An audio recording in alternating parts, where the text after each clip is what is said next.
Добър ден! Намираме се в Рибарица.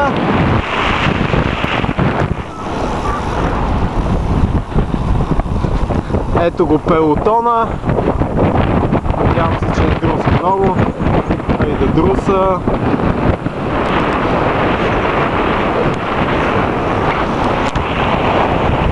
Рибарица и неговите трудови хора. Не знам дали това на бази така ще отиват.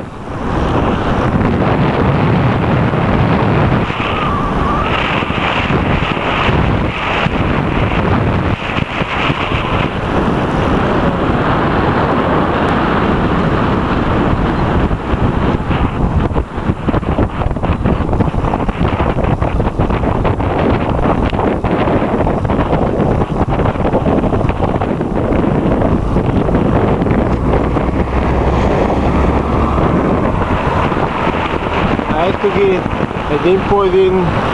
Бате Иво. Бате Иво, кажи добро утро на камерата.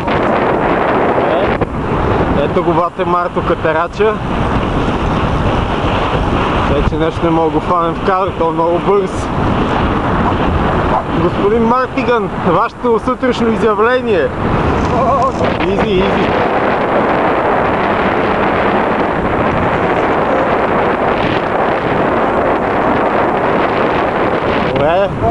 Да видим водача на коланата, господин Спускачев, известен още като бате Любо. Кажете нещо, господин бивш мозър, настоящ вилиер. Хубава сутрин, хладничка, приятно да кажа. Пихте ли кафе?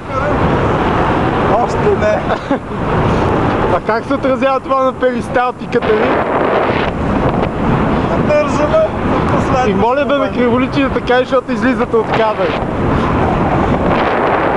Добре, добре, получава. Топло кафенце. След 5 км в Тетевен. Тук внимай, че има коза. От коя страна ще изпреварваме? Който? Добре. Коза.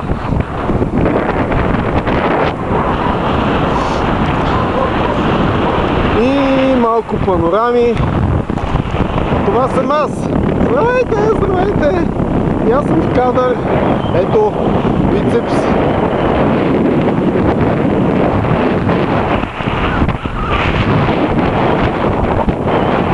Тук е карабия, защото е спускане и може да се снима клипче. Видиме, Рибарица е едно много дълго населено място. Само Искрец е по-дълго. Ще снимам едно по-дълго клипче. Моля? Ето един колега. Имаме откъсване, но той е застигнат. Тежък каданс. Тежък каданс. Но 2% надолу. Но има крака да го върти. Така. Ето. Къщи.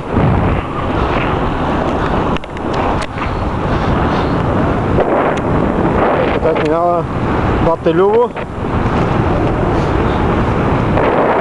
Вие сте много срамежливи, елате покажете се в кадър, бате Любо избега.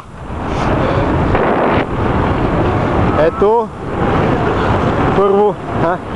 Много ще е рязко. Избяга още един.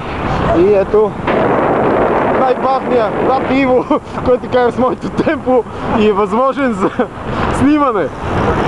Не. Карайте, аз се...